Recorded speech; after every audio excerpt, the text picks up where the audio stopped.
Next thing I know, they called me into the office and said, hey, let's go give you a shot.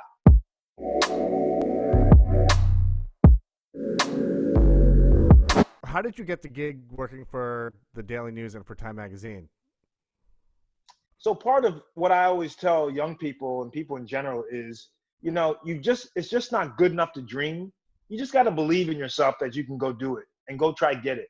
And so I just said, listen, I'd love to write a column in a magazine. I always loved being a writer in college. And one of my favorite courses at Harvard was a writing course. And I was at this journalistic convention called NABJ, National Association of Black Journalists. I was young, geez. And I walked up to the job fair and I decided I wanted to write for the New York Daily News. And so I found some Daily News reporters and said, hey, I could write for you guys. I'd never written a column in my life. And they said, you can? I was like, yeah, I work for NBC, blah, blah, blah. Next thing I know, they called me into the office and said, hey, let's go give you a shot. And they gave me a shot, and I wrote that column for years. It was a great column. I loved it. It was called The Smith Report. Very original. But then I wanted to be in a glossy. So I wanted to be in a magazine. And so I was at NABJ one year at that conference. Every year, this Journalist Association has this conference. I went to the job fair, and I looked to my right, and there was Newsweek. I looked to my left, there was Time Magazine, and there were a lot of people around the Newsweek table. So I just went to Time Magazine. And I walked up. I had this little book of clippings from my column for the New York Daily News that I brought with me.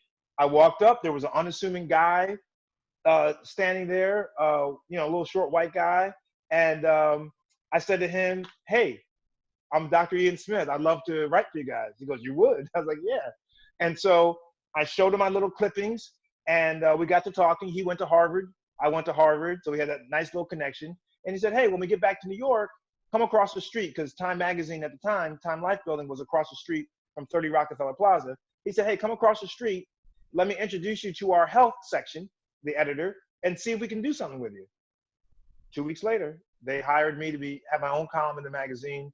What a wonderful, heady experience. I mean, I think back at it now, it was so amazing. I just had so much fun early in my career doing things that were out of the box and creative. And while I was doing medicine in a way, it wasn't the humdrum 9 to 5 or whatever, clinical in the hospital, clinics. It just was a different life, and I enjoyed it. It was exciting. It was exciting. I can imagine, man. I mean, it sounds, just hearing about it is exciting.